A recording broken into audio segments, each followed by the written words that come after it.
Hey, Patrick, it's Anthony here.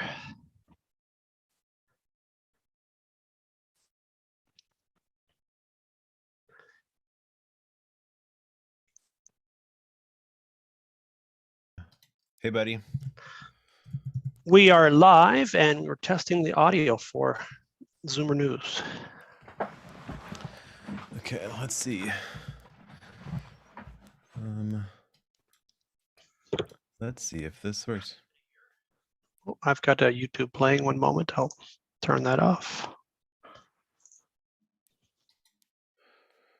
Okay, keep going, Anthony.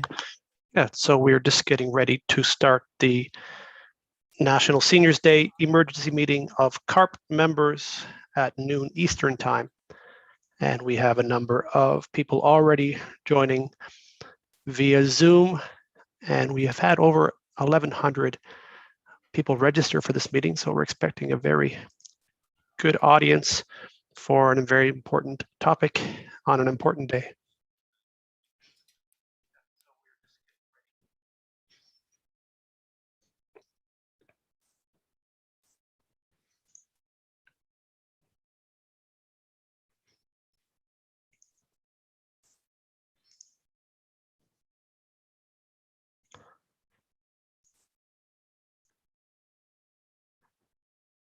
Welcome all the participants that are joining us now. We're just checking our audio and video. And Patrick, while I have you, I wanted to try something. If you could let me know if you see and hear this all right.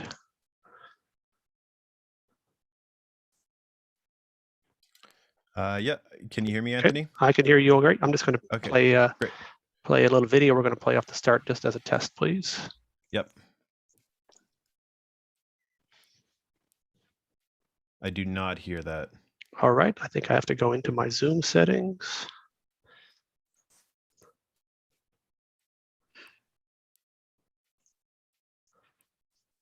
I go into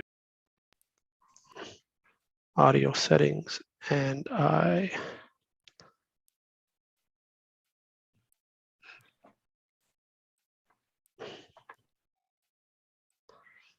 switch to microphone as my device.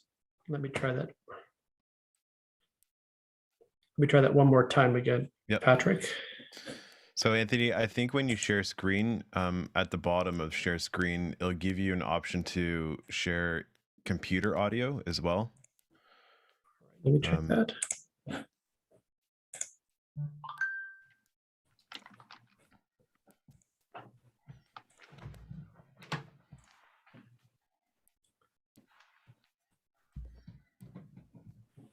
I think because I'm using a headset, I have to switch to the device audio. And if I do that, let me see if that works.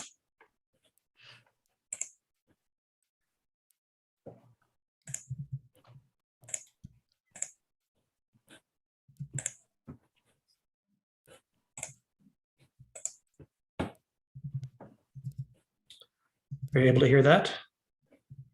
No. So go back to your device, but go back to your headset. 1 second. Yeah.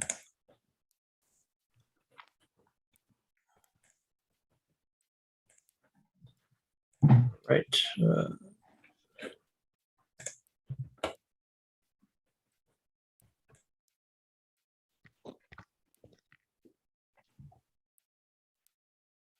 I'm back to my headset audio. Yeah.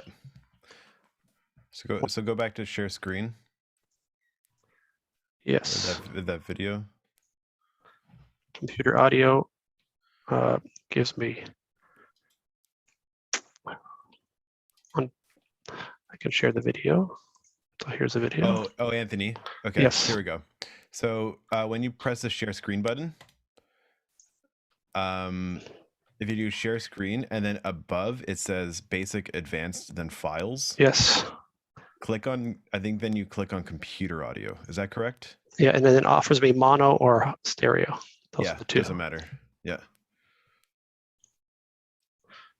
Okay, I'll try that again.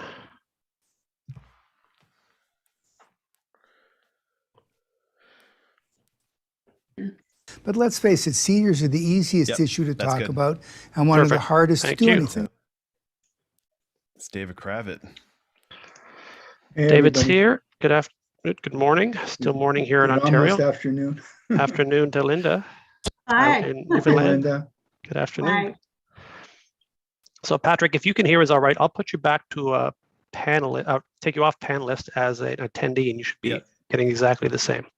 Okay, sorry, do you mind just sharing that video again and then just rolling it, just so we know that both work? Okay, just start again. Yeah, because I didn't see the video the last time. Okay.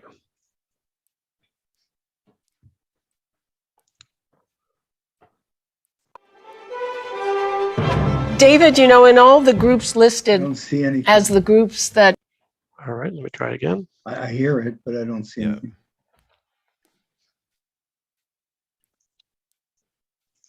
Let me try one more time. Share screen, video audio.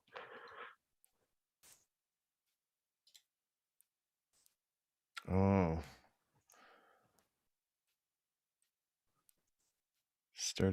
Sharing computer sound. All right, let me try. Maybe.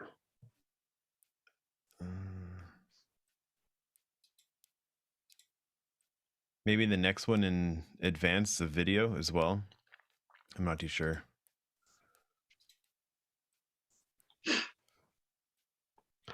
Advanced talks about who else can share. So, oopsie. Let's get out of that. Can you see my screen now? I'm just sharing audio. No, I think it was that option is sharing one or the other, but you're looking to get both. Yeah.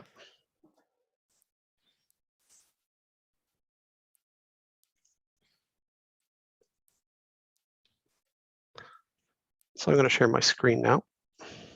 Yep. You see my screen now? I see your screen, yeah. All right. And then if I go to the video and I hit play, are you able to hear that? Okay. Now if No. I'm going to change to my, can you hear it now? No.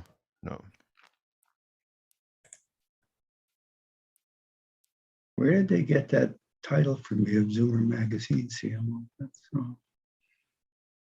it's too late now. Can you hear it now? No.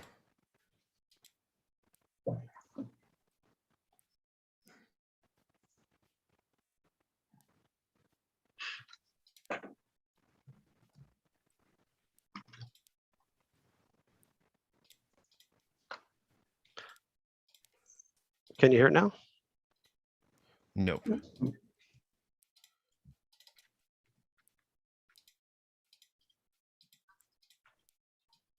I'm going to try something. I'm going to share my screen. So I think you have to, host disabled, participant share screen. Do you mind giving me permissions for that real quick?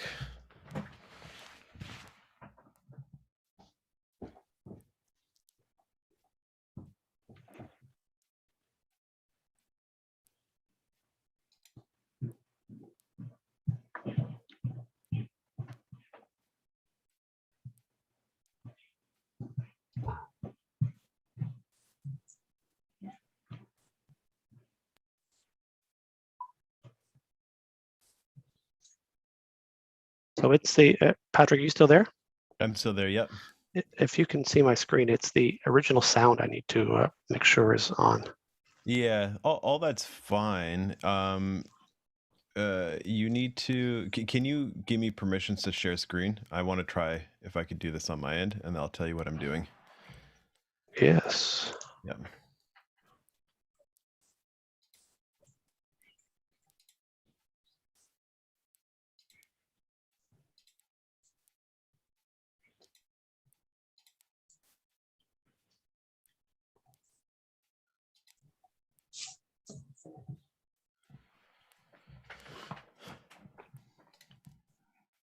Are you able to? Yeah, I'm making you a Sorry. co-host. There you go. Okay. Okay, let's just see. Share. Let's see. Zoomer Media. Do this. Episodes.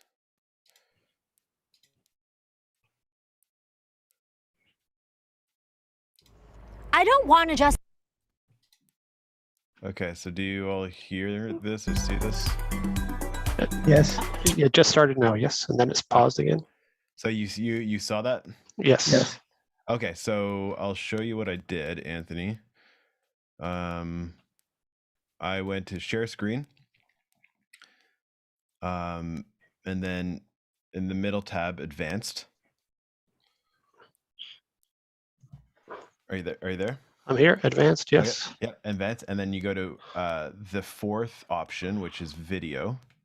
Yes. So it's computer audio, video, then content. Then you click on video, then you press share. And then a drop-down window will pop up. Yes. And you click to the source of the video.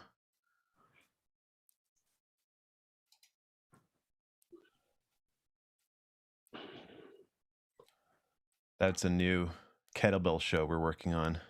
All right, so the source of the video. I should have showed a Zoomer episode or something. Actually, I could have showed the exact same clip. Okay, I'm going to try again. David, in all There we the go. groups There you go. listed. You got it. Okay, You got thanks very much. Okay, you can remove me from with all these permissions. So I'll start recording now, and then I'm going to clean up the kitchen. All right, thanks, Pat. Listen Thanks to for your help, this. Patrick. No problem. Have a great meeting, everybody. Thank you. Yeah.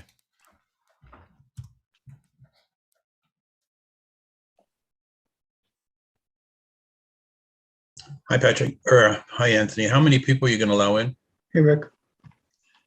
Rick, welcome. We've got a webinar for over 2,000, and we've had 1,100 plus registrants. So everyone's welcome, and we also have it streaming live on YouTube for So- those who find us there. I wanted Kathy to speak a little bit about what we're doing for long-term care. Can she be plugged in? I believe I've sent her an Okay. invitation, I think you did. and if not, I can find her in the participant list and bump her up. Good, thanks. It's Ramona here. Denise was going to join in as well because I might have to leave early.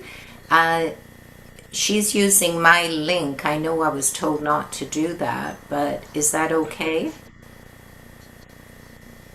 Well, I think I'm not certain if one link can be used more than once, but we'll find out. Otherwise, I have also registered her with her own link as well.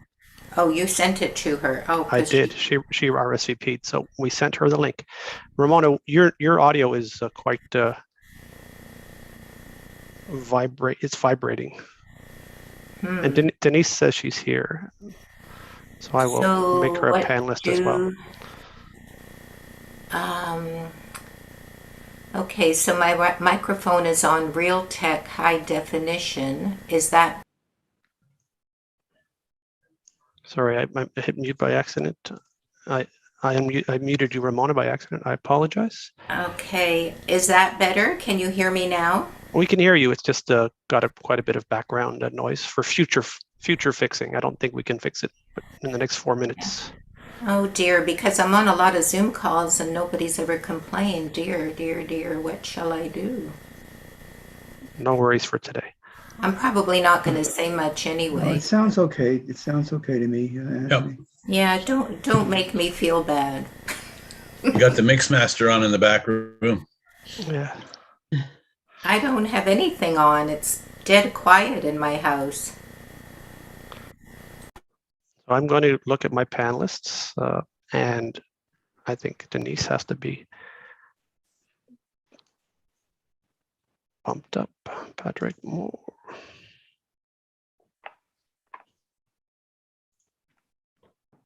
Uh-oh.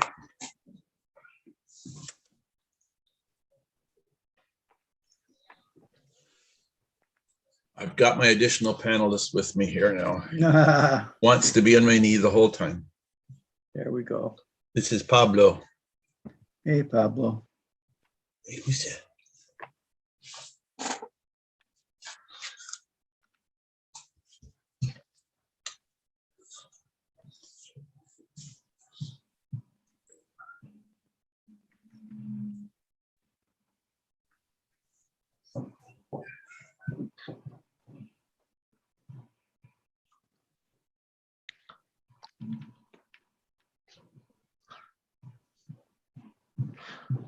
I'm going through the list of attendees to see if there's any of our chapter representatives who we need to boost up into a participant.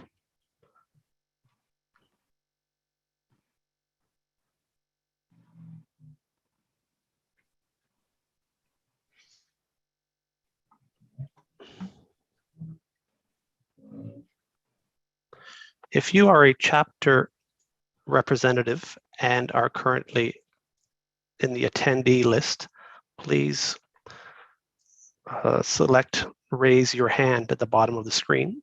I will be able to find you amongst all of the attendees and promote you to panelist.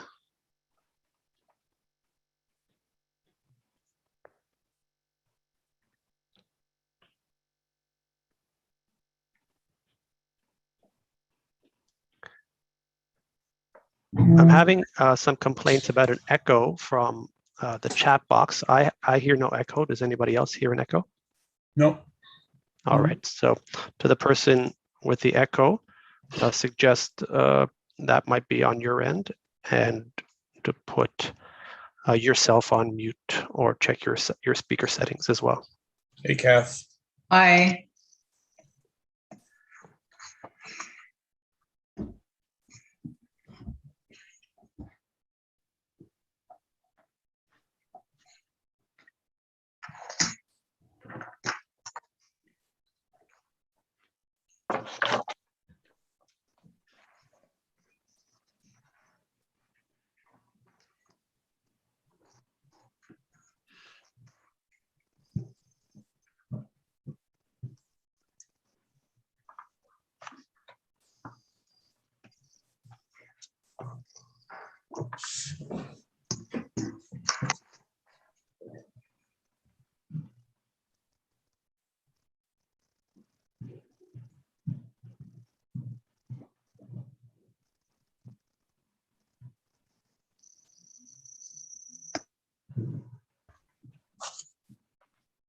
Well, it's just turning noon, and we'll wait a few minutes for the C.A.R.P members to log in. I see the number is raising quickly. We are hosting National Seniors Day, an emergency meeting of C.A.R.P members, and we welcome all of you who are logging in. We are using the webinar format.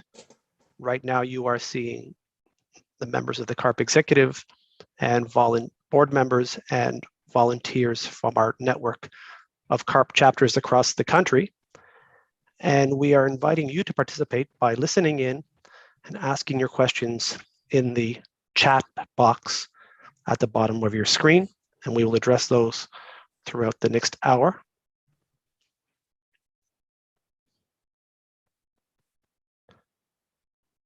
I don't see my colleague Bill Van Gorder on the line yet. He's on Nova Scotia time, right? He should be here an hour early.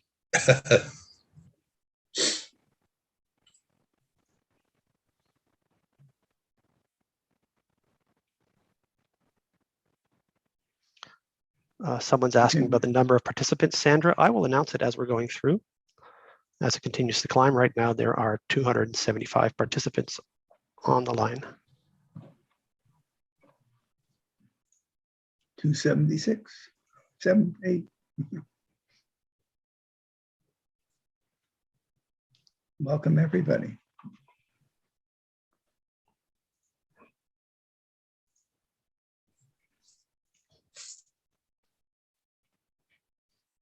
And we've got 10 people on the phone, so welcome to those people who join us by phone. I have set my view to gallery view, and also on follow the host's view. So everyone should be seeing the gallery view right now. Please let me know if you're not. You should be seeing the David Kravitz, myself starting at noon, Linda, Rick, Kathleen, Denise, Bob, Ramona, Kathy. Are you all seeing that? Mhm. Yes. Yeah. Thank you.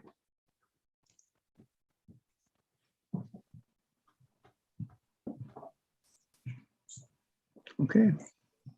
Well, David, I just want to wait for Bill to arrive. I'm trying Yeah. to find him here, and we'll get started.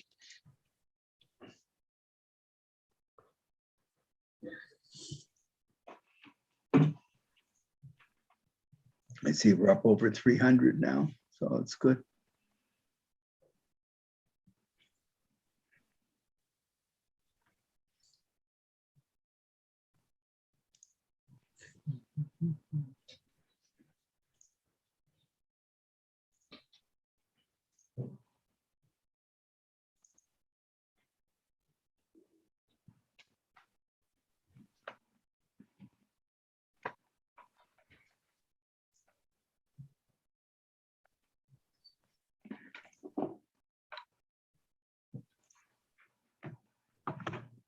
And just a reminder to everyone, we're using the webinar format. So the people you see on screen right now will be our panelists for the webinar, and you're invited to participate by asking your questions in the Q&A or the chat box as we go through the meeting.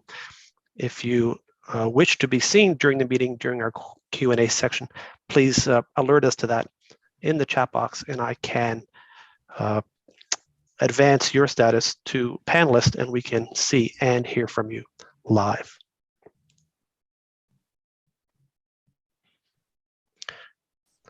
When you're asking your question, please do indicate where you are from in Canada. We'd like to know where our members are reaching out to us from. And Oh, Bill's not on the panel. Message from Bill. message from Bill. Moving on to Bill. the panel. Okay, Yeah, asking. thank you. Maybe that was the issue.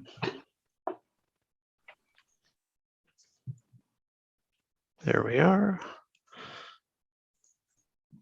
And with that, Bill will be joining us any moment.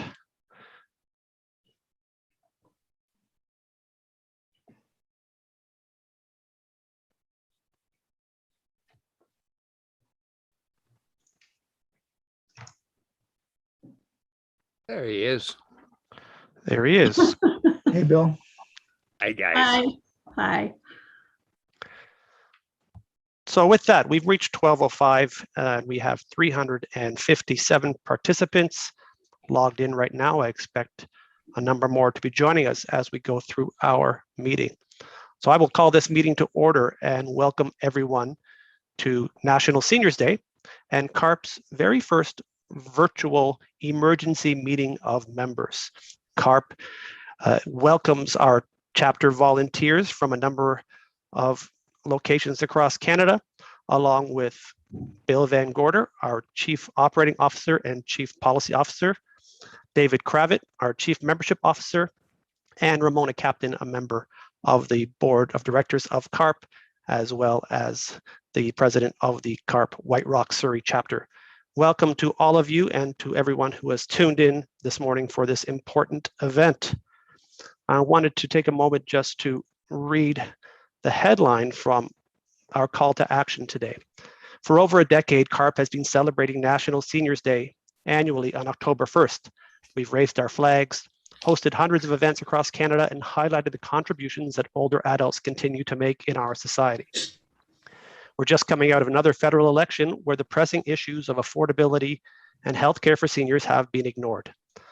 Political leaders in all levels of government have put older Canadians into a checkbox, offering platitudes during campaigns in order to secure our votes, but have failed to act on those promises over and over again. We're now into a fourth wave of the pandemic that has killed thousands of older Canadians, over 25,000 over age 60, and has exposed the lack of investment in our long-term care facilities. Calls for increased spending on home care and caregiver supports have been ignored. This year on National Seniors Day, we're not inviting politicians or political leaders to come and spin us with their empty promises. This year, we're calling out their inaction with a national emergency virtual advocacy meeting of members. And I welcome you all today. Bill and David, could I ask you just to let us know why this is an emergency? Bill, do you Well, want to kick off? Yeah, Anthony, you have certainly put it very clearly in your opening statement and reading the announcement that we sent out. We were extremely disappointed throughout the campaign that none of the parties really seemed to recognize the true issues of older Canadians, and especially the two leading parties, the Liberals and the Conservatives, simply repeated promises that had been made in the last election and still not fulfilled. The NDP party did offer some more promises, but then in their position, they were able to make lots of offers, knowing that there wasn't much likelihood that they would have to fulfill them. Our hope now, of course, is that they will, in holding some sort of balance of power, move forward on these issues. It was very disappointing and shocking, in fact, to see that the older Canadians were taken for granted, and there was nothing during the campaign or since that gives us any more confidence. So I'll let David continue and talk about how C.A.R.P intends to be much stronger in, as we've been calling it, holding their feet to the fire to make sure that this time the new government or the repeat of the old government accomplishes more than the last one did. David? David, before you get going, you've shared a video with us of a national program you were just on, the Zoomer on Vision TV. Do you want to just set up that clip and I'll play that to introduce you? Yes, Libby Znaimer had me in the studio along with a representative of the Liberal Party, and then by Zoom, a representative of the Conservatives, and two from the NDP. These were like organizers, not MPs, but people in the back rooms to talk on. This was done a couple of days after the election. The results were in, and I was the only non-political guy on. And it was a very interesting but sobering experience. And she asked me at the beginning, well, what was your take on the election? And I, of course, differed from the professional politicians. Let's just play that, Anthony, and then I'll have a comment, and then we can turn it over to the whole meeting. Thank you. If you don't hear it, let me know. Yep, I'm hearing it. David, in all the groups listed as the groups that people were trying to include, I didn't hear anything about older Canadians. I thought they were kind of forgotten in this campaign. Well, I think that, and I'm obviously speaking from the perspective of C.A.R.P. I'm not a professional politician. I do have a couple of observations to make about what I've just heard. But to your question, the parties have figured out how to ignore seniors and yet hold serve. And it's very serious, because when I say this, I don't mean they're insincere. But let's face it, seniors are the easiest issue to talk about and one of the hardest to do anything about. So the Liberals resuscitate an old promise of $500 and sprinkle some dollars. The Conservatives talk about pension protection. The NDP talk about getting rid of private ownership in nursing homes, which is not going to happen in the real world. Everybody knows how to say the right things, express the right concerns, but none of them really address the substance of how deeply the structural problems. Our healthcare polled as the #1 issue. It was kissed off in the most shallow, vague, here's a bit more money. So all of the parties got away with this. And since we have representatives of the parties here, and there's a whole raft of provincial elections coming up, I can tell you that C.A.R.P will be armed and dangerous during these campaigns. We want to see specifics, we want honesty, and we are going to make people pay at the polls if they don't deliver. This was a profoundly disappointing election from our lens, and I think all three parties should be worried about how angry the seniors are rapidly becoming. David, no doubt anger is the key message that we're getting here at C.A.R.P. Well, I think anger, but also a change of approach and a changing the climate. I'm going to make 3 quick points, and then it's your meeting. It's the attendees meeting. I don't want to be on my soapbox. I'll obviously answer questions, but 3 things. Number 1, I've been around C.A.R.P. probably for longer than anybody here, and we've been caught in a very ritualistic dance almost, where we come up with policy recommendations. No government is ever mean and nasty. Nobody wants to say bad things about the seniors. They show up on Seniors Day, they raise a flag, they say all the right things. Nobody's going to come out and say we don't care about seniors. They're geniuses at sucking us into their vortex. Why don't you come to our subcommittee? Why don't you present your white paper? Oh, isn't that good? And so the same pieties are voiced time after time, and we get a little pat on the head. And sometimes they do change a few policies here and there, but they never really get down to the brass tacks of what's really going on. That's number 1. Number 2, when we push for accountability very aggressively, and it was a little controversial, our campaign in Ontario, I'm going to talk about it only for a minute, but in Ontario with the fiasco in the nursing homes, we launched a petition to fire the Minister of Long-Term Care. We did some research into how much money the deputy minister and all the civil servants are getting paid who are delivering nothing. And we got 8,000 signatures and 2,000 long comments and personal. And today, this very day, and Seniors Day, we are delivering to Premier Ford, the new Minister of Health, Rod Phillips, a result of and we can send this, I'll send this by email to everybody in the meeting that wants one, a book about what we are demanding and highlights of the comments that we received, because we wanted to keep the faith with the people who had taken the time and the effort to write to us. This is a 4-color brochure. It's very, very gutsy. And what do you know? They did replace the minister, and they also fired the deputy minister. And we're sending this book as a hard copy today to Premier Doug Ford, new Minister of Long-Term Care Rod Phillips, the new Deputy Minister Nancy Matthews, Andrea Horvath, the Leader of the Opposition, Stephen Del Duca, the Liberal leader, and by email in a digital copy to every single member of the provincial parliament.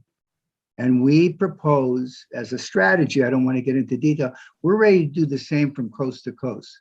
Who isn't delivering in your province, and how much are they getting paid to not deliver? It's time for some, and what we're trying to do is to change the climate and scare these guys. In fact, when I gave that little thing you saw at the show, the professional politicians on the panel kind of, hey, wait, we love seniors. We always say the right thing. We always give out a little bit of money. They were shocked at what I was saying. So we think it's time for C.A.R.P to be pushing for accountability and results and honesty. And with a lot of provincial elections coming up, like Ontario next June, I don't see why we can't become the dominant megaphone in Canada for the impatience and displeasure of seniors. And so we thought on National Seniors Day, instead of having a nice video of the flag fluttering and some nice words from the Prime Minister or O'Toole or Singh, because they're all got you guys in the audience could write the script of what they would say. Instead of having all that sort of niceness, let's just get down to the real issues of what's bothering us, and let's figure out how to make ourselves a much more aggressive force for shaking these things up a bit. So thank you, and I'm take it away, gang. Oh, thanks very much, David. Bill, you're based in Halifax, Nova Scotia, but are the Chief Operating Officer and our Chief Policy Officer. You have your ear to the ground on what C.A.R.P members are saying. How would you describe the mood following, I guess, through the process of the election and coming out of the election? Oh, the feedback has been very much as David described it, and as you described in your invitation to this meeting. People are very disappointed in the outcome, disappointed in the lack of attention that was paid to the real issues that seniors are facing, and nothing since that indicates that they have any intention of changing. It's almost as if they have determined that although they know seniors vote consistently in the same way that they always do, and therefore it's not worth spending time and effort. The other thing that we're hearing very clearly is how difficult Elections Canada made it for seniors to vote. Yes. We've heard some terrible stories from people showing up at polling stations for which they got a card in the mail saying this is where you should vote, and the polling station didn't exist, and they had to go many miles away to another station to vote. A lot of questions about why the mail-in vote was not easier to be done and more clearly promoted, and questions also about why, since many of the provinces are now successfully doing online voting, why online voting was not available. The most upsetting thing about that to me personally was that I spent hours and hours with Elections Canada staff in November, December, and January of this year, trying to help them work through how they would make it possible under the very difficult COVID conditions, make it possible for seniors to vote. We offered all kinds of help and assistance. For instance, I said on your behalf, and I hope you would have followed through, that if they were concerned about having voting done appropriately for older Canadians in your communities, that you would work with them to help them, their local people, find appropriate polling places that were available during COVID, that we would put our frontline volunteers working with their staff to do that. They turned down that offer and said they could do it themselves. And of course they didn't. It's almost like, and I've said this publicly a number of times and nobody's slapped me on the head for it, it's almost as if somebody said, we really don't want those older Canadians voting this time. Let's just pull Elections Canada away from it and put them in another direction. So we were really upset on that basis too, and we're getting that kind of feedback from our members. Bill, when we get the results of the election and what the turnout was and what the demography was of the voters, I'm certain we'll still hear that the older voters were the highest turnout, despite the hurdles they had to go through. Yeah, because without getting into a tangent, of course, the other group they turned off, similarly to seniors, were students. They didn't provide the voting in university settings and university communities that they had in previous. So who are the two groups that are generally most anti current government? It's the seniors and it's the students, and they managed to stop both of those groups in voting in large numbers. So does that sound like I'm supporting some kind of conspiracy theory? I don't know. I don't know. Bill, we've got representatives from the chapters across the country, and I'm going to ask them to join in a moment. But with just about 500 people online, I have some poll questions regarding the election that I want to launch now. So if you look at the poll that's launching now, these are some specific questions on the election, and we'd like your feedback. And the first question is, did the federal leaders focus enough attention on seniors' issues during the campaign? Let us know what you think about that. The second question, did the federal leaders or local candidates address the issues? So did they address any of these issues which C.A.R.P has flagged, from long-term care to home supports, caregiver, financial supports, affordability, housing, pharmacare, vaccinations, increases for CPP and survivor benefits? Did you hear any of those things from your candidates? We want to know if you indeed voted. And if you did vote, did you have greater difficulty in voting in the election due to the pandemic or polling locations? We want to know if you actually heard from your local campaign, your candidate during the campaign. Did they knock on your door? Were they approached by a volunteer? Did you attend an election-related meeting or event or debate? Or let us know if you didn't hear from your candidate at all. I know I didn't receive any flyers at my door, nor did I have a knock at the door. It was a short window, but I think everyone knew it was coming, and I'm not sure how engaged the candidates were. And if you didn't vote, please let us know. It's a rare occasion that a CARP member doesn't vote. Whenever I attend a CARP meeting and I ask who voted in the last election, everyone's hand goes up in the room. But I want to know, if you didn't make it to the poll, why not? So I'll give you a few minutes to answer, or maybe just another minute to answer these questions. And then we'll end the poll and continue the conversation, hearing from across the country from our chapter leaders.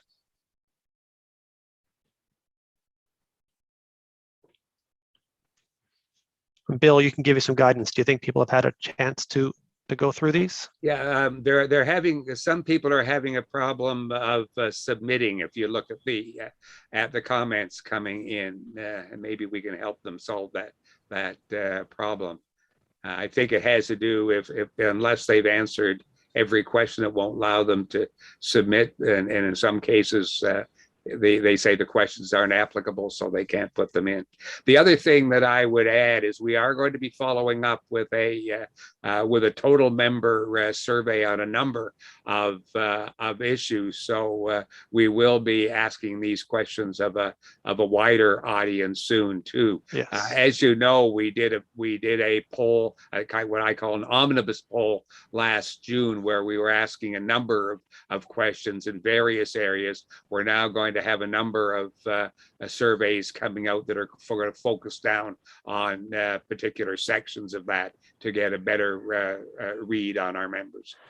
Bill, I see that the error on my part is the question number 6. So I'll ask you, if it doesn't apply to you, we'll take out the language and cultural barriers and use that as the default for those to whom the question does not reply. So I apologize for the error in that question, but if you click on language or cultural barriers, we'll take that as the question did not apply to you. And I see everyone coming in there. Thank you very much. We've all learned something. So when we're doing these surveys, we have to put an NA question in or answer in them. Well, right, so everyone. I just learned that too. Good. Yep. I'll give another 30 seconds for this then, and I apologize for the question that didn't apply to everyone.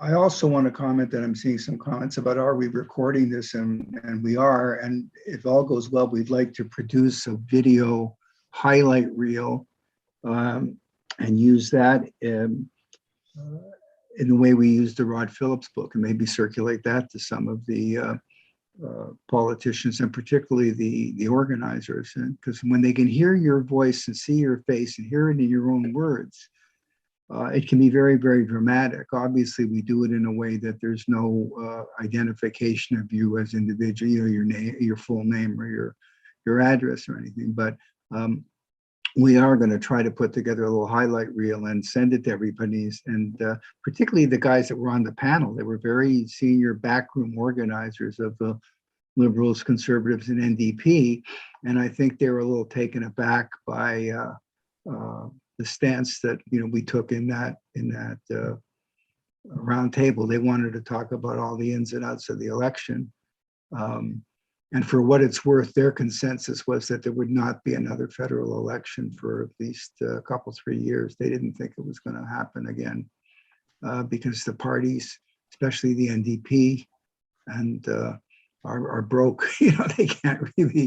They can't really do this again in a hurry. So that Trudeau has probably a longer runway than people. Just to answer the basic question, though, yes, this is being recorded, and yes, it will be available for members to watch ourselves in recording. And that's true of almost there are. I can't think of any of our events like this that we are doing at all that we don't record and make available after. Because interestingly enough, or maybe not surprising, more people often tend to watch the recording than watch the original. Right. So Bill, I see the question number 2 is also causing people an issue. So what I'm going to do is take note now that 9% of people, 10% of people note that home care supports was a topic of federal candidates talking about. So I'm going to mark that down at 10% now. And if someone has no answer, please hit home care supports so that you can submit your answer, and we'll move on. I apologize again. So I'd like then to ask Ramona Captain representing the C.A.R.P Board of Directors and the White Rock Surrey chapter to let us know what the sense is out west. What are we hearing? What are you hearing in the Greater Vancouver area regarding the politicians, the election, and just the sense that seniors are not getting their due during the election campaigns? Thank you. Thank you very much, Anthony.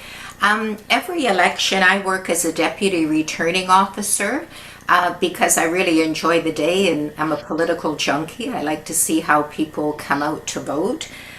Here in White Rock, Surrey, the area I represent, a lot of the seniors did advance polls.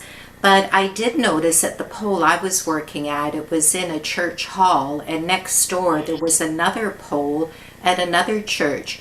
There was a huge lineup next door, and yet at my poll there weren't that many people coming through. And I was really surprised to see that there were a lot of young people. And that was really heartening to see that, you know, the kids are coming out. So as far as what the feedback we're getting from seniors in my community and what I've heard is that the grandmothers are very happy about the $10 daycare. That was a good thing. But a lot of the older adults in our community have been saying that, you know, those that are on GIS are very disappointed about the clawbacks. There are a lot of gals working in clothing stores in my area, and they did get the special funds come to them, and then all of a sudden their GIS was taken away. So there have been disappointments. And long-term care in the community here, it seems to be being addressed, but of course what we really need are more and more people coming out. There has to be a system where every single home is looked at. Hotel chains do that. Nursing homes, long-term care should have the same thing. Somebody comes in to do an inspection, they're not told that somebody is coming, and that's how many in my community feel that things could be definitely improved. And the Better at Home program is huge. The lack of doctors in British Columbia is getting to be more than alarming. There just are not enough doctors. And I personally myself have experienced this because I've tried to see my own family doctor. I had one telephone conversation with her in the past 2 years. So it's really bad. There just aren't enough doctors, and there aren't enough doctors who take care of us older adults. Thank you. Thanks, Ramona. And Bill, what is the response that we get from both federal and provincial when we bring these issues up, like long-term care inspections? We point to reports from commissions that have continued to sit on the shelf, and the province blames the feds, and the feds blame the province. How is C.A.R.P responding to that? Well, that's exactly what they're saying. They're blaming each other. The provinces, they don't have enough funding from the feds, and the feds say that the healthcare is a provincial issue and they can't get in. Our response has basically been, seniors are tired of being the ping pong ball in this discussion. Figure it out and get it done. And we're not going to take excuses anymore. And the other thing we've been saying is there has been, of course, continual talk about putting more long-term care into the Canada Health Act and renegotiating the Canada Health Act to do that. We've said, don't put it in the Canada Health Act. That's going to take forever to renegotiate. We need a separate act on long-term care, and we need it now. Thanks, Bill. Linda, I'm going to come across to you in Newfoundland and Labrador. One thing Ramona mentioned was a shortage of doctors, equally important issue in Newfoundland and Labrador. What else are you hearing from residents there? Well, absolutely. We have a doctor shortage. But the election results really are not surprising to anyone. The rhetoric, for example, of aging at place or aging at home is seen to be nothing short of a cliche used by both levels of government in order to mollify voters and to glorify those seeking political office. So there's a certain element of being sick and tired of the voting and it not being of value sort of emerging. In Newfoundland and Labrador, one of our largest problems really is that we have a healthcare system that's based on an outdated adult care model. And so it's a model in which community-based services, home care, and acute care are invariably linked to the regional health authorities, and they consequently support first and foremost a hospital care model. It's as if the government makes decisions, whether it be on voting, where it's going to be held, whether it's going to be accessible to individuals, and their policies are not based on facts. They're not based on serious advice. They're not really policy statements or policy decisions. It's just go ahead and do what you want to do and just ignore what the people have to say. And many people have, we constantly hear that in long-term care and looking to the future and trying to improve the lives of seniors, that there is little attention being paid to the fact that we know the math has been done. We know that 1/3 of the cost of taking care of seniors in the future can be taken care of by arranging alternate services in the community for individuals. 1/3 of the cost of what it takes to be in an institution. These are concerns, and then because we have no really honest response to universal pharmacare, to without long-term care standards, without options to age at home, and on, then healthcare costs are going to escalate beyond reach. This is a very serious concern to individuals. And the lack of commitment by politicians, and then this is a common thread that we're hearing today, but it seems as if they are quelling the independence of older persons and simultaneously undermining their ability to have a vibrant and healthy community and economy. And the lack of that commitment by politicians, many people see it as shifting the burden to the shoulders of young people. And such oppression is not our goal.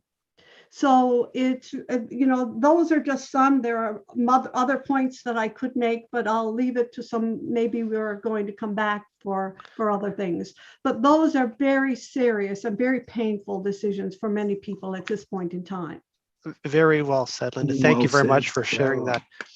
Now, David, you launched, along with Bill and the C.A.R.P team, a Fix Healthcare Now campaign, adamant that Canada was not getting the best return on investment of our healthcare dollars weeks before a global pandemic broke out. And C.A.R.P had to turn on the dime to respond to the pandemic and the crisis in long-term care homes. But tell us a bit about that campaign and how we revitalize it and get it to the attention of decision makers. Well, I think it speaks to what we just heard. I'll just be very brief because I want to hear more from our participants. But Canada spends second or third, depending on what year you measure it, from the top of OECD countries on healthcare as a percentage of GDP. We are very big spenders already. And we're near the bottom in results as measured by wait times, access to medication, access to timely treatment, how long you have to wait between seeing a GP and seeing a specialist, international measurements. And all the parties have, I would say, I don't want to use the word conspired because that makes it seem like they deliberately got together on the same day in some hotel room somewhere, but all parties have implicitly participated in what is essentially a con. And the con is, look at the United States, look at the United States, look at the United States. We don't want to be like them. They're bad. We have to protect our perfect, ideal system. They don't want you to look at Australia or Germany or France or the Netherlands or the UK or other countries that have single payer health systems like ours, but are achieving better outcomes for less money. So it's not a question of we need to throw more money at this or else we're going to descend into the US system. It's where are the people that can administer? Where are the innovative ideas? Where are the people studying how can these other countries be doing such a better job than we are? And we think it's time to start naming names, mentioning salaries, demanding accountability for you guys are running this system. How come you can't deliver what other countries can deliver for less money? And that's kind of the thrust from national of where we're going. And that's sort of what we're trying to demand. And David, when we bring this up, we get the immediate response that, well, our nurses are great, our healthcare workers are awesome. And that's not who we're talking about in this situation. No, we're talking about the management, the bureaucracy that cannot deliver. The Ontario government destroyed, rightly so, outdated pandemic infection control equipment, masks and so on, at the start of the pandemic, and they were getting rid of it. They had been warned 2 years ago earlier, you better stock up because we're going to run out of this stuff, and one of these days there's going to be a pandemic. They had that in writing 2 years ahead of COVID. They started getting rid of their personal protective equipment. They didn't have a stockpile. And at the inquiry after the disaster, public inquiry, the Deputy Minister of Health and of Long-Term Care and the Minister of Health, Christine Elliott, said, we weren't aware that this was even happening. They didn't even know that they were getting rid of the desperately needed equipment. So it's time to say, who's running this stuff? Who's in charge of this stuff? And why can't they deliver what other countries are able to deliver? It's really simple. It's called accountable for results. That's what we have to start focusing on. And you mentioned inquiries and investigations, David. I wanted to introduce Kathy and Rick from the C.A.R.P Ottawa chapter, who, on behalf of all members, particularly Ontario, spoke to the Morocco Commission investigating the long-term care. So Rick and Kathy, I'll open the floor to you just a bit about the biggest pressing issue in long-term care and what your chapter on behalf of all of our members is hoping to achieve. Well, thank you very much, Anthony, and happy National Seniors Day to everybody on the call. One of the things I really like to coin, and I picked this up from previous work, is we need to be and do better. I really like that phrase, and I've stolen it from somebody's petition. Before the election in Ottawa, we have 8 ridings. And what we did is we collaborated with the National Association of Federal Retirees and the Council on Aging. And we decided to focus on 3 key issues, being the National Senior Strategy, principles and standards for long-term care, and funding for home care. So when we held 8 different virtual all candidates meetings, we had over 30 different politicians on board, and probably about 500 of our members attended these sessions. It was really interesting to hear the commentary by each of the parties. But there was a huge exception. Only in one session was a candidate from the Conservative Party out of 8. So that really gave us a very strong indication in terms of where their mindset was. On top of that, the results of the election in Ottawa, 7 Liberals, 1 Conservative. So very little change. Big issue that came out was this election was really a waste of time, waste of energy. They should have focused on getting the economy back in place, but also trying to get rid of this COVID pandemic and all the other subsequent issues that rolled into, the work that we continue to do. As Anthony mentioned, one of the key focuses that we have here in Ottawa is our priority with long-term care. And Kathy Wright has been leading a tremendous amount of great people over the last couple of years, looking at this particular issue, dealing not only in the national level, but now more importantly, as we come into a provincial election. So I'd just like to invite Kathy to say a few words, and then I'm going to come back and I'm going to talk positively about opportunities that I think we need to do. Kathy. Okay, thank you, Rick. First of all, I'd just like to say that we do believe, I think all of us believe, that there needs to be more support and money given to home care, and that, I mean, generally from what we've all saying, our whole healthcare system is in a mess on every front: acute care, home care, whatever. I keep getting this. Okay. But what I would just like to say, because I've seen this statistic again and again, is that 90% of people living now in long-term care homes have some kind of dementia. And most of these people, the 90%, really need 24/7 care, and eventually they cannot be cared for at home. So we're talking about 8 or 10% of people who possibly could be cared for at home. And this is certainly something to be worked on, because 8 or 10% is still a big number. And I recently found this number corroborated on the Ryerson National Institute of Aging website, so that Samir Sinha has been leading, I believe.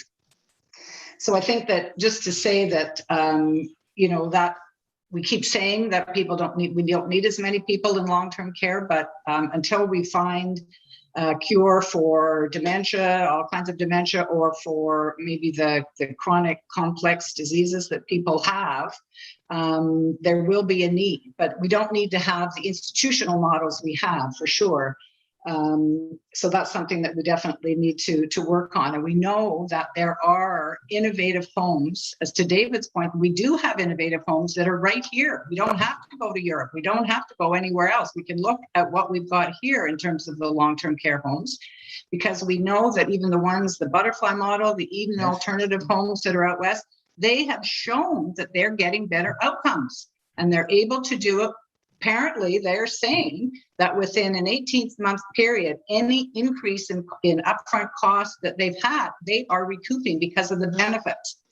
So to me, that's so positive. And we have something here. We have the examples, and we need to really have a good look at that and do that research and get others to follow suit. Just a few words about the commission, though, Anthony. Thanks for bringing that up.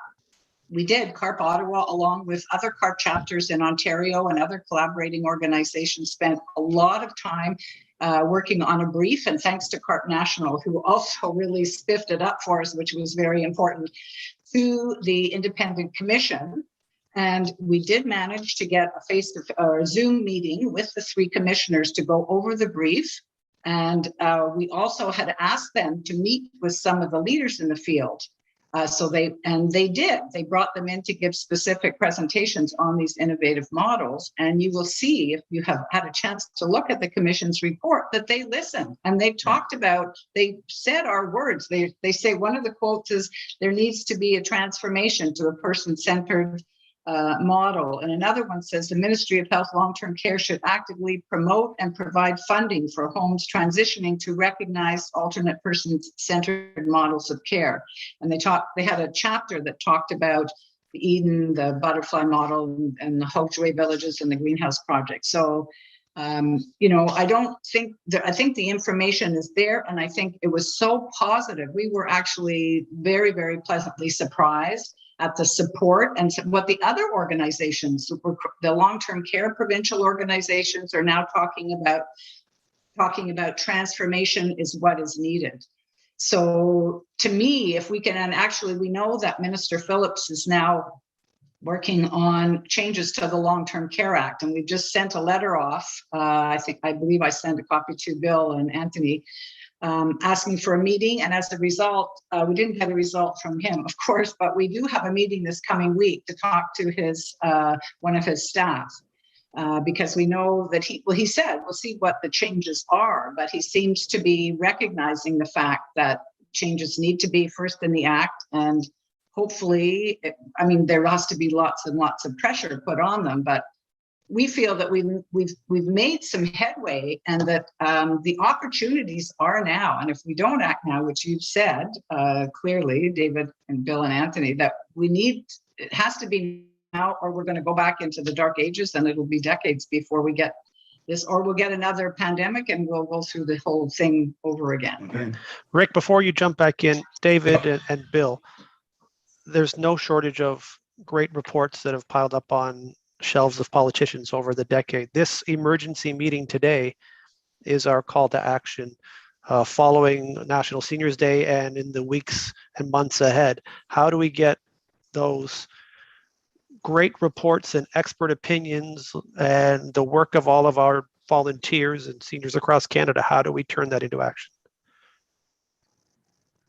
Bill, do you want to start? Oh, Bill, you're on mute. Sorry, Bill. Sorry about that. I do have phones ringing in the background on occasion that I don't want you all to hear.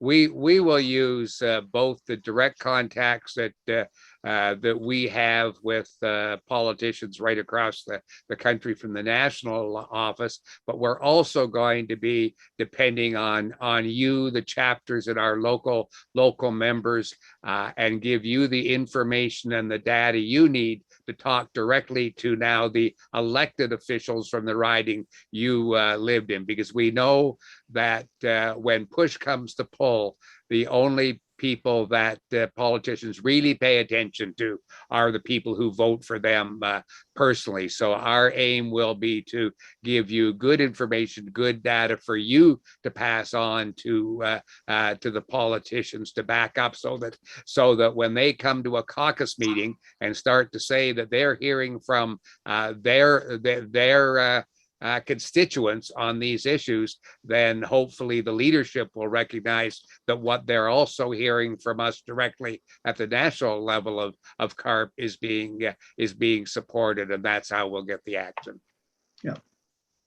Bill, we've just had that second poll on the issues, and everyone can see that they don't think that the candidates are taking seniors' issues seriously, and as expected, financial security and healthcare are the two most important issues for our members. Rick, back to you. In Ottawa, the federal national capital, you're close to the decision makers. What can people like you do to get their attention and make them put into place the policies we need?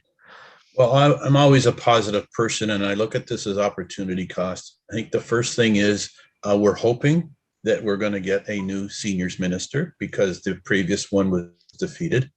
I think this is a great opportunity for C.A.R.P to get right in at the front door to talk to them, or him or her, about the issues that involve seniors across Canada. Hopefully this person will be knowledgeable, but we have great opportunity to educate them. I think our big challenge, though, is to remain focused. Let's not bombard them with 50 different issues. Let's come up with maybe 5 or 10 that are really, really key that we can make some headway on, because that's the way we're going to affect change across this country. And as Kathy mentioned, we're doing a lot of work now provincially because we have a big election coming up in Ontario. We did have the opportunity to meet a number of provincial politicians and the leader of the Liberal Party. So there's an opportunity again to educate and to hopefully try to make some decisions. So thank you. Thanks, Rick. I just wanted to bring Adam in from the Windsor Essex C.A.R.P chapter. Adam, you're a little younger than a lot of our members, but work in the industry that supports a lot of our older Canadians. What are you hearing in Southwestern Ontario? Yeah, so here definitely the ratio of caregivers and nurses to residents is too low. The caregiver doesn't have enough time to provide the care with the dignity that the seniors deserve. When the caregivers don't have time to provide the compassionate care, they become burnt out. The reason this is because when care is performed with compassion, it brings joy to your life and to your work. And the senior recognizes this and they start feeling more comfortable, and they don't seem as much of a bother as I hear some of the residents do feel, because they feel like the caregivers are just so rushed with their schedules. So we need to add more individual time to the regulations. If not, like I was saying, this becomes a stressful job rather than a rewarding career. Also, the caregivers need to be hired on a full-time basis. Keep regular staff as much as possible for the safety and trust of the residents. Nurse practitioners should always be available, as some of the doctors, as people were mentioning, are short-staffed and they can take days to respond. We need to ensure doctors are familiar with geriatric care and up to date with the new medications. We need to increase the percentage of profits that private companies are to put back into their home rather than their shareholders. We need local authorities need not rubber stamp approvals for long-term care homes unless they are based on the butterfly effect or the Eden model of such models. And finally, as other people mentioned, we need to have more surprise unannounced inspections. It's all great points, Adam. Thanks very much for sharing those. I know that Rick had mentioned the National Federal Minister of Seniors and the expectation C.A.R.P has that portfolio will be filled again following the election. But a number of chapters have advocated for a seniors advocate in the provincial mandates. We have one in British Columbia and Newfoundland and Labrador, but Kathleen in Saskatchewan is advocating locally as well as the Winnipeg chapter. Kathleen, tell us about what role the Saskatchewan C.A.R.P members are looking for in a seniors advocate. Well, first and foremost, it needs to be an independent seniors advocate office.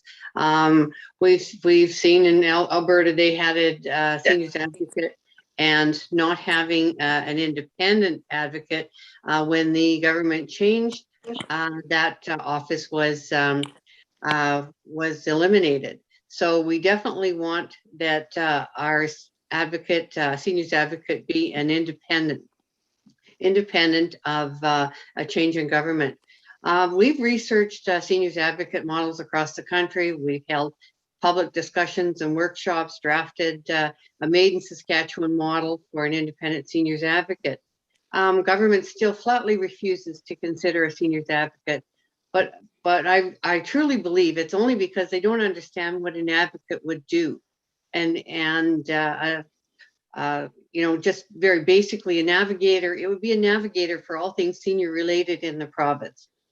Sort of a public one-stop shop for help and guidance to programs and services, a resource for identifying current needs, a funnel for state-of-the-art research to make improvements to our system, a voice for the thousands of older adults we're largely still unheard. And the benefits to both government and public would be phenomenal. It would be a win-win for both. But it's if only the government simply would take the time to listen. And they're not listening to us. Our voices are not being heard. So we struggle with this. We just keep putting it out there. We're educating our provincial counterparts. We have moved from a Regina chapter to a provincial chapter. Now we're reaching out to the far corners of the province, asking for representatives and asking for input, because we know that in different areas of the province, even that the challenges are different. But we really need to coordinate and collaborate together with other senior organizations in moving this agenda forward. You know, this is sort of at the apex of what we need to have happen here in Saskatchewan. Our collection of programs and services for older adults is a shambles. Even the government themselves are not able to navigate it successfully. So we need to start with getting organized. And a seniors advocate would do that, and it would channel, it would help channel our energies. Yeah, maybe I'll ask Linda and Bob, different sides of the country, how the seniors advocate has made an important impression on the government in representing the views of older adults at the table. Sure. Isabel McKenzie has been an excellent influence here in BC.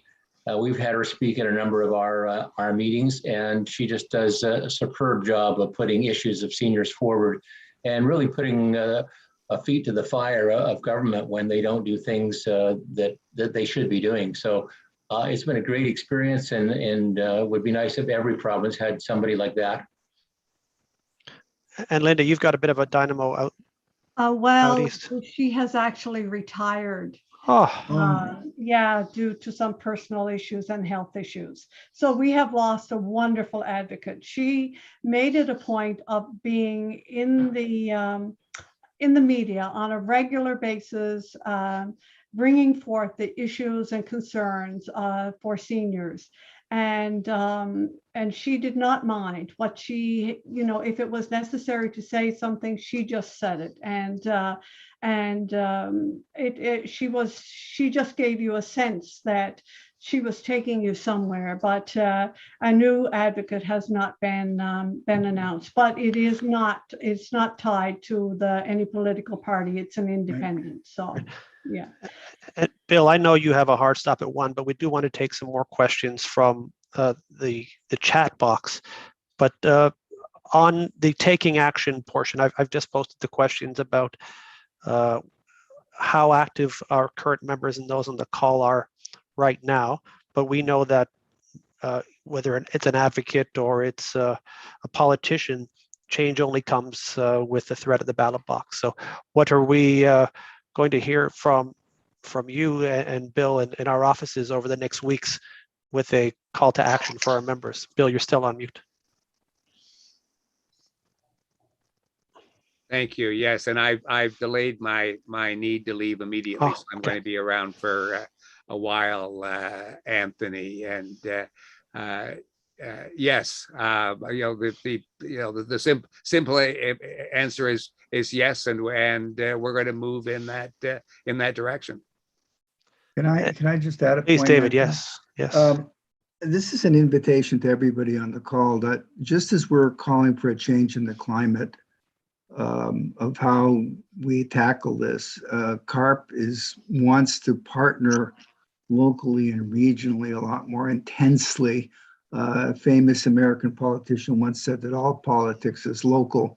Well, when it comes to healthcare, which is most of what we've been talking about, I think we could have a whole other emergency meeting, by the way, on the issue of affordability in life. That's a whole other topic. But on healthcare, and the feds produce maybe 20% of the healthcare budgets of the provinces.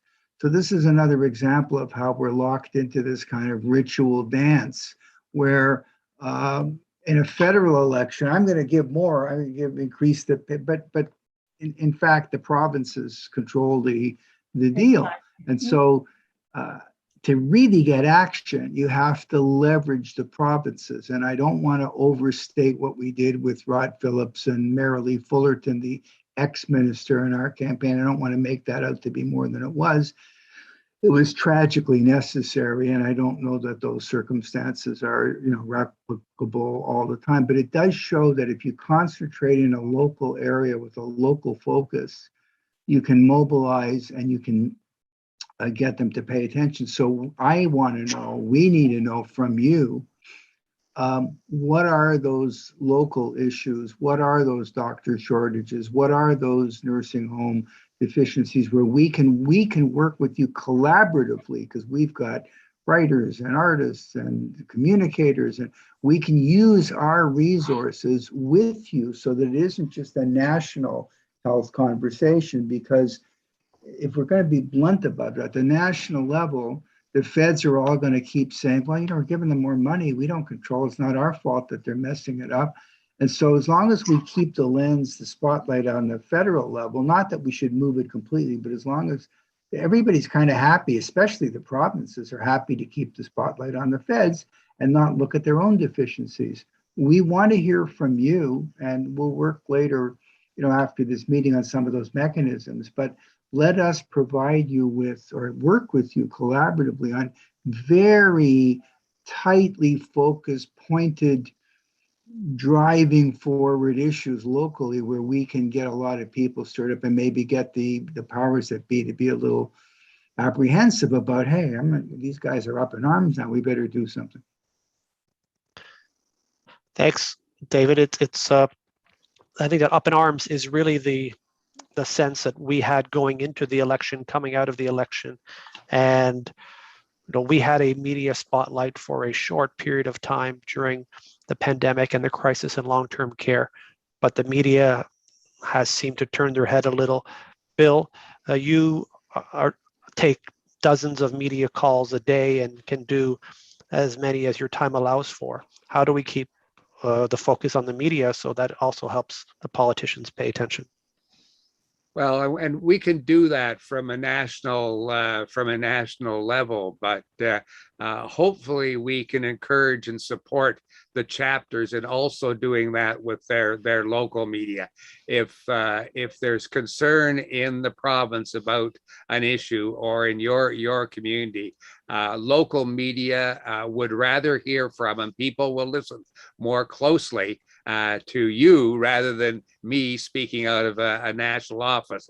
I try very hard to localize what I'm saying, but they really need to hear more from you. And I'm hoping that more of you will be able to take up the challenge of speaking the media yourself on behalf of C.A.R.P and the issues as you see them locally, building on the national material we give you, but fashioning it to fit your local situation.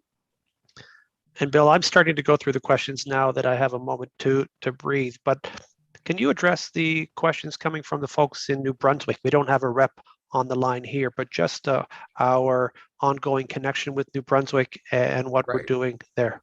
Yeah, well, I'm personally managing the New Brunswick work at the moment. We're working very closely with the Coalition of Seniors organizations in New Brunswick, and we do have a couple of people who, one in particular, who have expressed interest in taking some leadership in New Brunswick. So I'm very optimistic that within the next few weeks, actually, we'll be able to be a little bit more organized and focused in New Brunswick.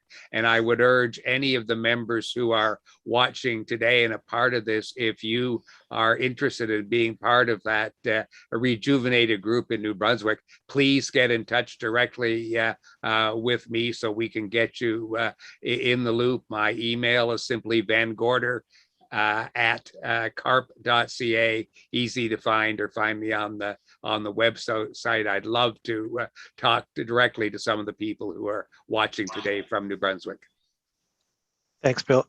David, you had mentioned the issue of affordability and the increasing concern that older adults have as they look at their nest egg. They hear about the medical advances and the health advances that are providing us this gift of longevity. But the day-to-day dollars and cents, when the government offered C.A.R.P to a large portion of Canadian employees who were out of work, but did very little for seniors on fixed income. Questions about the CPP, old age security, the GIS.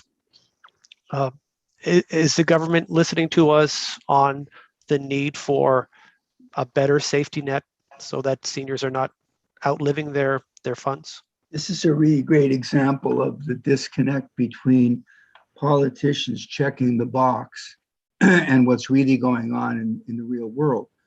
So of course, more money is good. Of course, $500 is better than $499 and not as good as $501.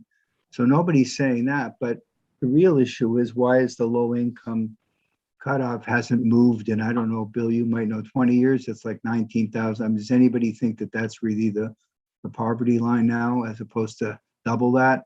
So, you can make the figures work. I'm increasing the benefit to the people that are eligible, but the people that are eligible, I'm excluding a whole bunch of people who really are still struggling. That's number one. Number two, we've never before been faced with the possibility of outliving your money. That phrase, which is commonplace today, it's become a cliche, didn't exist 20 years ago or when these policies were established. The very first so-called old age pension was created by Bismarck in Germany, and he picked 65 out of thin air as his number because the average lifespan was 69. So he knew he would look good politically and only needed to pay out for 4 years on the average. And if once in a while somebody lived 70 or 80 or 90, so what? The very first pensions in Canada, introduced by Mackenzie King in the 1920s, were means tested. You couldn't even get one unless you were below a certain age. So it's always been grudging. It's always been, what's the least amount we can get away with while still looking good politically? Now we have, on the one hand, the good news is you're going to live longer. The bad news is you're going to live longer. So where's the money going to come from? And the government is completely silent on such things as the hybrid model of retirement and working longer, real poverty for seniors versus who doesn't need the money. What are the incomes? What are the actual numbers saying? They're all bringing a 20-year-old model to a discussion of these problems, and they're arriving at a few dollars they can sprinkle around so they can check the box and say, look how much we care. But again, I don't think it comports with the reality. And when you spill that over into healthcare, and I would just invite the people to think about this and get back to me with your idea. We look at healthcare. Aaron O'Toole was beaten up for seeming to support private healthcare. And I don't want this to become an ideological thing, but the fact of the matter is that 30% of our existing healthcare system that we're so in love with is already not covered by the government. If you need a physiotherapist, good luck. If you need a dentist and you're poor, good luck. If you need a massage therapist, if you need a psychologist, if you need prescription drugs and you don't have a plan and you're not a senior, or it's a rare drug that's not covered by the benefit plan. So we've already got this hybrid, whether we like it or not. And what they should be doing is saying what parts of it are going to be paid for by the government and what parts of it are going to remain in your, up to you. What parts of it are going to be, how many seniors can afford these other things? Home care itself is not always paid for. So there's this whole mishmash and nobody wants to get terribly real about it. And I think that's what we're trying to shine a light on. Bill, one of the questions we had was recognizing that not a lot of C.A.R.P members are currently also members of political parties. C.A.R.P, as everyone should know, is nonpartisan, meaning we don't have a horse in the race for who the leader or the representative is in the Houses of Commons, but we believe that every one of our issues should be embraced by all of the political parties because the mission is to improve the lives of Canadians as we age, and that means everybody. So what can politically active C.A.R.P members do, and should C.A.R.P members be more politically active? You don't need to be a member of a political party to be politically active. As those of you who know me personally, I've spent my last 40 years involved in seniors advocacy, and I've never been a member of a single party. So I have the pleasure of having good friends in all the parties and good enemies in all of them too. And sometimes those change individual by individual depending on the situation. You can be very politically active. There are opportunities to interface with all the parties in your local community. It really depends on what your point of view and what you want to do in your community. I would urge anyone who's interested to get involved politically in their community, and whether or not you become a member of a political party to do that really doesn't matter in the long run. Thanks, Bill. As I'm reading through the questions, was there another point to be made from one of our chapters on the line as I'm looking through the questions? Linda, please go ahead. I'd like to say that it seems to me that that the model that we've been using is not working. To try to talk to these politicians and to get them to listen. It just plain and simply it's not sufficient. It's not getting us anywhere. For example, here in Newfoundland and Labrador, we have it relatively easy to call for a meeting with our provincial representatives as well as with the federal representatives. They're very willing, they're delighted. But the common things that they have to say is, oh, we're moving in the right direction. Or, well, we're working on it. If I had $1 for how many times we've been told they're working on it, it's so frustrating. So from our perspective, for many of us, I think we feel that we need to have a clear and unambiguous goal, a clear roadmap with clear deadlines, and just be very intense, intensify the pressure on these people. These people are being paid by us. They just feel that they can just put you off. And yes, they do. The federal government can sort of push you off to the side and say that, oh, well, we've just given so many millions of dollars to your provincial government. But that provincial government none of that is dedicated to the seniors. It just comes in, then it goes in the water pool. And where it comes out is anybody's business, perhaps Musgrave Falls, who knows? So I really think that we need to have a more coordinated and more directed action in order to be able to make progress. I just really fundamentally feel it. And I'm speaking not just for me, but for others as well. If I can, I'd like to speak to that because you make a very good point. And once again, I come back and repeat. And those of you who were in our advocacy training earlier this summer will recall this. And the outline for any of you who don't know of our recommended advocacy approach from C.A.R.P is available to you online. It's in the resources that you can get from us through Anthony. But that is, remember that we have found over and over that you're absolutely right. The leadership, the senior politicians don't really pay attention to these issues until their members, their elected members, tell them that the voters in their ridings are concerned about these issues. And that's why it's so important that we do two things. First of all, we focus on making sure that all the members of the legislature understand and hear from the people who vote for them in their own constituencies that these are areas of concern. And the second, back to the very good point that Rick made earlier, is that we have to keep our number of issues and our number of asks limited. If you go in with a list of 20 things, they'll go down that list, find the easiest, quickest to give you. They'll give you that one and tell you to go away, that they've already done as much as they can. So as you'll notice nationally with our C.A.R.P platform, we've limited that to 5 areas this year. We're focusing on those 5.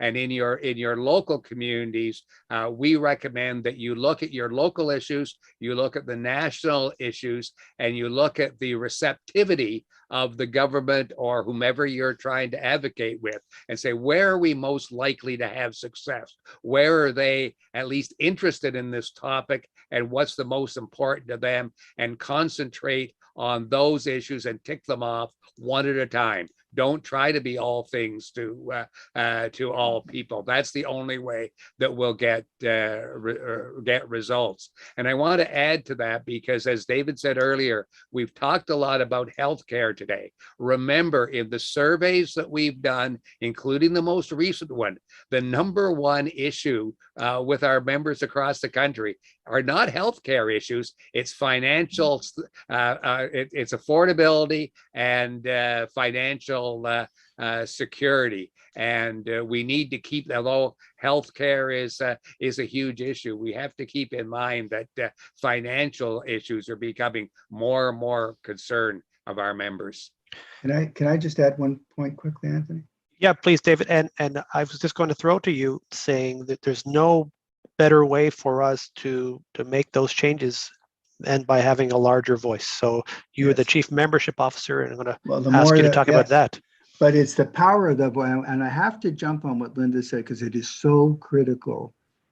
The demands need to be focused on results and not just policies, because it's too easy for them to say, I got a great policy for seniors, I'm going to do that. And I want to just give a very quick example. In this book that we sent out to the Premier today, it's Ontario, but the strategy works. We made 4 demands of the new Minister of Long-Term Care, Rod Phillips, for immediate action. Long-term, I don't care. Yes, it's going to take years to build more long-term care beds. What's the point of saying we need more long-term care beds and him saying, I agree with you? It's more fluff. So here's the 4 demands. 1, reinstitute unscheduled comprehensive inspections of nursing homes. 2, create and enforce meaningful fines for violators. 3, institute meaningful management changes at the ministry. You have over 7,000 employees. What are they all doing?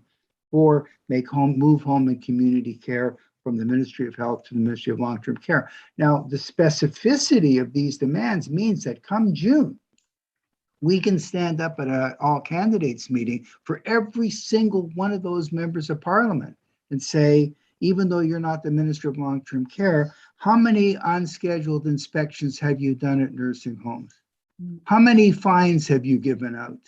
Who got fired from the Ministry of Long-Term Care? I mean, the demands have to be very, very pointed. And this is to Linda's, but what is it?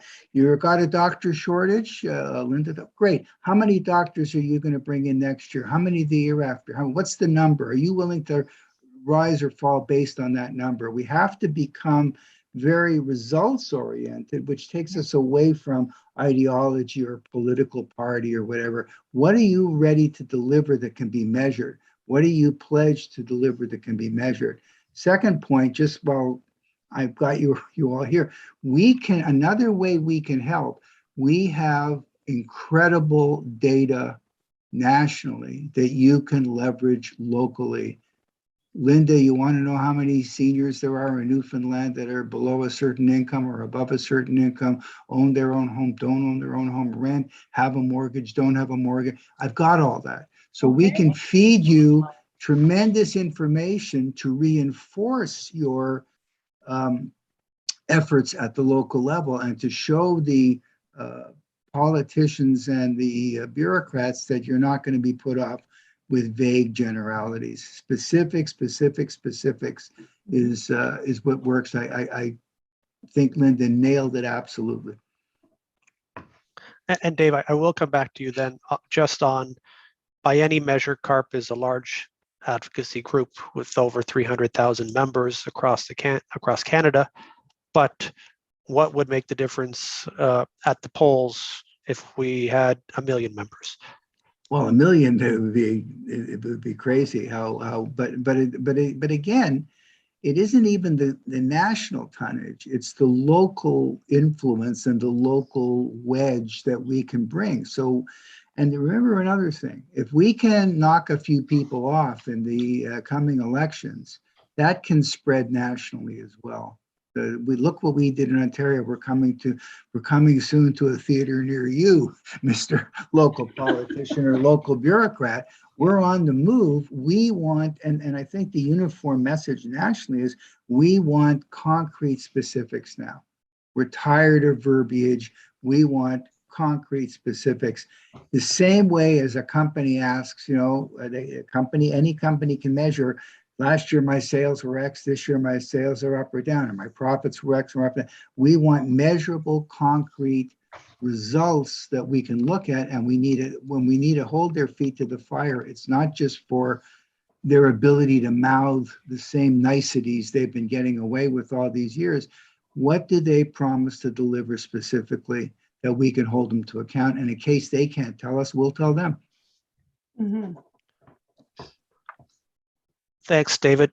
And I will then say, with 300,000+ members, if each of our members pushing 350, we're pushing 350 now. We're pushing 350. So yeah, if everyone if every one of our members got 2 of their friends to join, it's Oh, not we too far came from up- that yeah, 1 million. So I think that message that I want to impart to everyone who joins us today or is seeing this in the future is that to have that political clout, it takes large numbers. We have the people on the ground, as you can see, but when we have the voice of that higher number that we're aiming for, that'll only speed up the process for change. Yeah. So with that, Bill, I'm looking at the time. We're at about 90 minutes now that we've been online. So I'll ask you and David and anyone else on the panel here for parting words before we go off and take action on our own. David, do you want to go first? Yeah, I just want to respond to some of the questions I've been receiving in the chat. Sure. You can contact me directly. There's people have been asking, where is this data available? Where are these statistics available? These are done one-to-one. So you send me an email, we find out what you need, and I send you the information because it varies by what you're looking for, what province or city you're in. So just send me an email saying, this is what I need. And we can respond that way. I really appreciate everybody's participation. We'll send you all the digital book if you need it or want it. And let's keep this dialogue going because it is a process. And I can assure you of my commitment to help you in any way I can. Thank you. Well, thank you, David, and thank you all for attending today, to Anthony for organizing the day and the excellent turnout. Next steps from our point of view nationally is going to be a rewrite and reissue of our national platform with 4 or 5 major advocacy platform topics that we're going after that we will be giving you. The other thing that I would very much like to have is a better idea of what the important things are that your chapter is looking at in terms of advocacy in your communities or in your province, so we can make that a part of what we're doing too. So I see this today as the beginning of a dialogue that will continue as we do 2 things really. We work with the federal government, whoever ends up being in cabinets that's appropriate to us, then work with you to influence the members as we do that, and also plan toward the upcoming elections. We have the Ontario election, the PEI election, and a number of other provincial elections coming up within the next 18 months. We need to move on them. And David, since there's nobody here from Nova Scotia on the screen, I'm sure they would want to remind you that Nova Scotia also already set that pattern you're looking for Ontario, and the Liberals are gone and the Conservatives are in power in Nova Scotia because the province was not happy with them. We can create change, and we can help you do it in Ontario too. And as soon as that change happens, the feet is held to the fire by our members. And keep your political activity. One of the things the Nova Scotia people tell me they're most proud about is the new Minister of Seniors and Minister of Long-Term Care in Nova Scotia is a former C.A.R.P board member in Nova Scotia. Terrific. So how closer can you get than that? So we're on the move, gang.